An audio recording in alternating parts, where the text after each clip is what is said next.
Good morning students. 7th class history में हमारा second chapter चल रहा है नए राजा और उनके राज्य। ये हमारे चैप्टर का नाम था।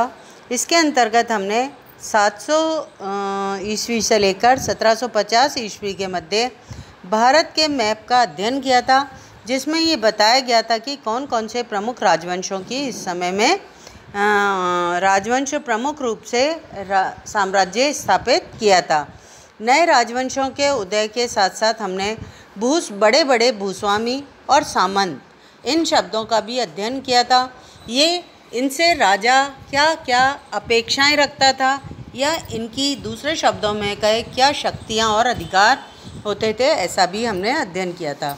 ये जो राजा होते थे ये जन्म से ही क्षत्रिय हैं या नहीं, ऐसा भी हमारे द्वारा अध्ययन किया गया था, जिसके अंतर्गत हमने देखा था कि एक यज्ञ जिसे हमारे द्वारा हिरण्य गर्भ का नाम दिया गया था, जिसका अर्थ सोने का गर्भ होता था, वो अनुष्ठान कराकर कोई भी व्यक्ति जो जन्म से क्षत्रिय नहीं है क्षत्रिय धर्म का पालन कर सकता था या क्षत्रिय बन सकता था।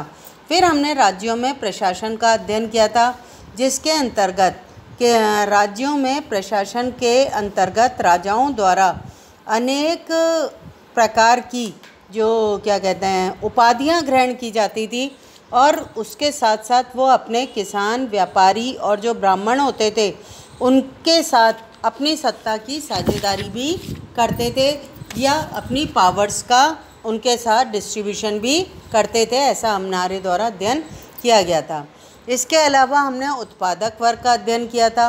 उत्पादक वर्ग के अंदर किसान, पशुपालक, कारीगर जो संसाधन इकट्ठे करते हैं, उनके उत्पाद का एक हिस्सा राज्य के द्वारा या तो वो अपनी मर्जी से दे दें अपने संसाधन का एक भाग या अपने उत्पादन का एक भाग, या फिर उनसे लगान के रूप में वसूल किया जाता था। इस तरह की बातों की जानकारी कल हमारे द्वारा ली गई थी। इसके अलावा हमने 400 प्रकार के कर करके एक बॉक्स भी पढ़ा था, जिसमें आपने अध्ययन किया था कि कुछ करों के आपके उदाहरण दिए हुए थे, जिसमें आपने देखा था कि ये कर वर्तमान में भी हमारे जैसे संपत्ति कर है या वृक्षों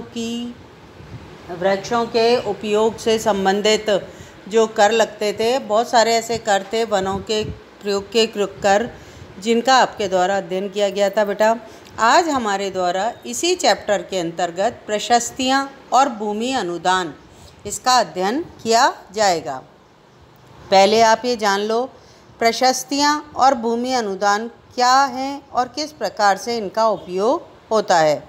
प्रशस्तियाँ ऐसे ब्यौरे होते हैं जो शब्दश सत्य नहीं भी हो सकते हैं, लेकिन ये प्रशस्तियाँ हमें बताती हैं कि शासक खुद को कैसा दर्शाना चाहते थे। मतलब राजाओं के द्वारा इन प्रशस्तियों का निर्माण करवाया जाता था, जिससे क्या होगा कि उन्हीं की प्रशंसा होगी।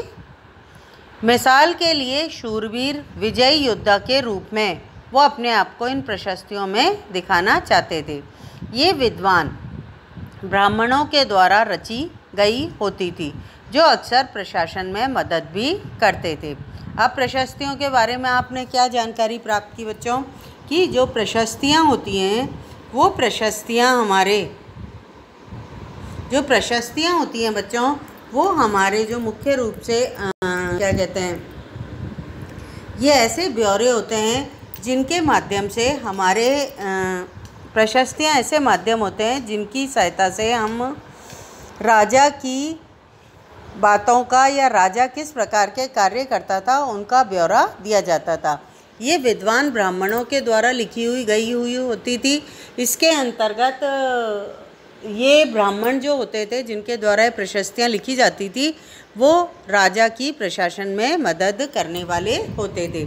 आगे हम बढ़ते हैं। यहाँ पर हमारे दे रखा है नागभट्ट की उपलब्धियाँ। बच्चों आपको दिखाई दे रहा होगा नागभट्ट की उपलब्धियाँ। कई शासकों ने प्रशस्तियों में अपनी उपलब्धियों का बखान किया है। आपने पिछले साल गुप्त शासक समुद्रगुप्त की प्रशस्ति के बारे में भी पढ़ा था। संस्कृत में लिखी गई ग्वालियर मध्य प्रदेश के अंदर जो है में पाई गई एक प्रशस्ति में प्रतिहार नरेश नागभट्ट नाम नोट कर लो। प्रतिहार नरेश नागभट्ट का के कामों का वर्णन इस प्रकार से किया गया है। आंध्र, आंध्र जो वर्तमान में आपका आंध्र प्रदेश है। सैंदर्भ, सैंदर्भ आप मैप में देखोगे तो सिंध का प्रांत आएगा जहाँ सिंधु नदी बहती है। विदर्भ, विदर्भ महाराष्ट्र का एक भाग है बेटा। और कलिंग जो उड़ीसा का एक हिस्सा है के राजा उनके आगे तभी धराशायी हो गए थे जब वे राजकुमार थे। मतलब नागभट्ट के बारे में इस प्रशस्ति में जो जानकारी मिली है, इन राज्यों के राजा जो थे वो पहले ही धराशायी से मतलब परास्त हो गए थे जब वो राजकुमार थे, मतलब जब राजा भी नहीं बने थे। उन्होंने कन्नौज के शासक चक्र युद्ध को विजित किया था।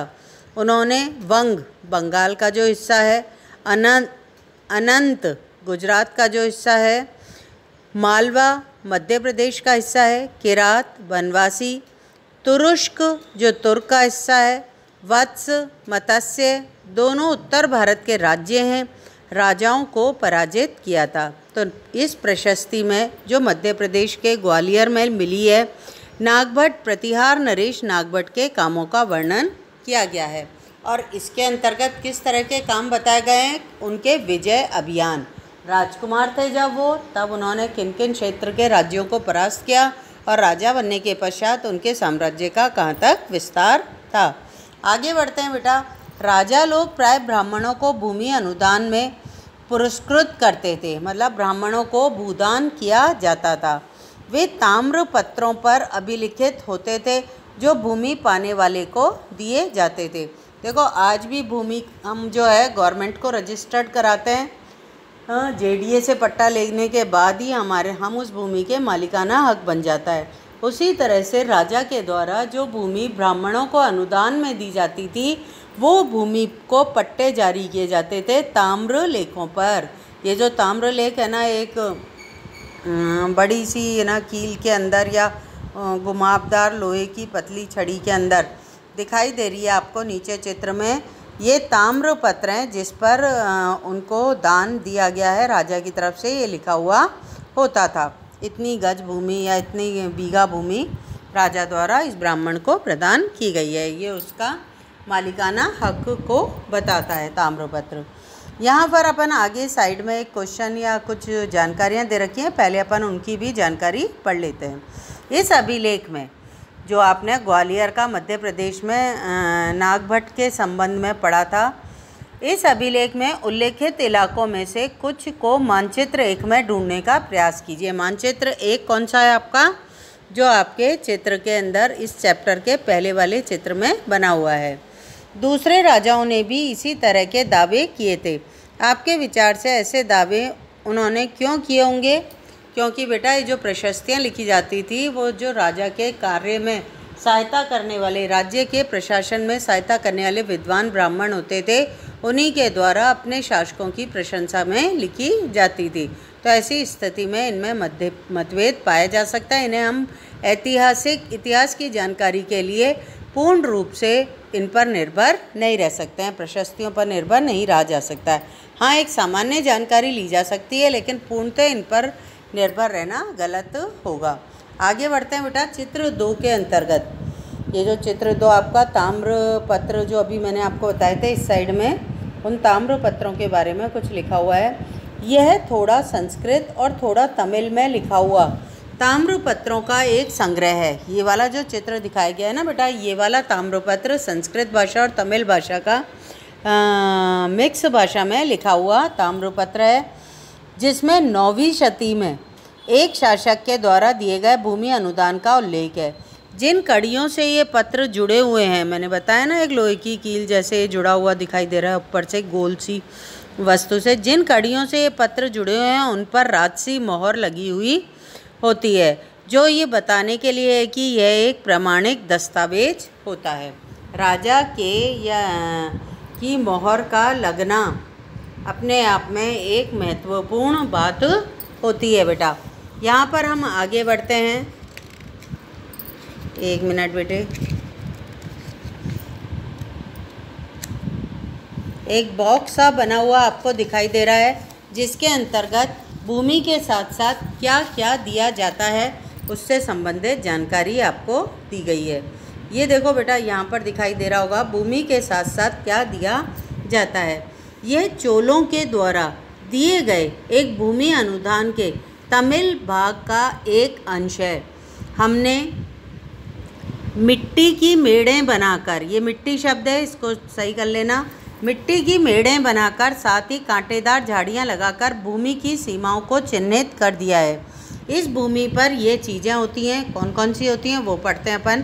फलदार वृक्ष पाए जाते हैं, पानी, भूमि, बगीचे और फलोदान, पेड़, कुएं, खुली जगह, चारागाह, एक गांव, बाम्बी, चबूतरे, नहरें, खाइयाँ, नदियाँ, दलदली ज़मीन, हौज, अन्नागार, मछलियों के तालाब, मधुमक्खियों के छत्ते और गहरी झीलें यहाँ पर पाई जाती है।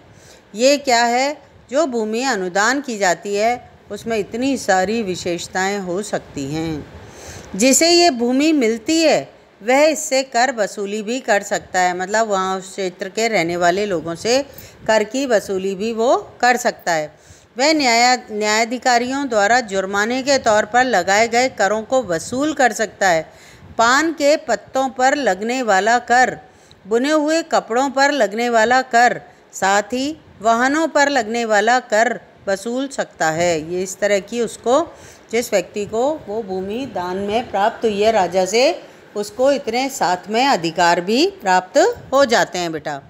वह पक्की ईंटों से बने हुए ऊपरी माले पर बड़े कमरे बनवा सकता है और बड़े और छोटे कुएं भी खुदवा सकता है। पेड़ और कांटेदार झाड़ियाँ लगवा सकता है। ज़रूरी हो तो सिंचाई के लिए नहर भी बनवा सकता है।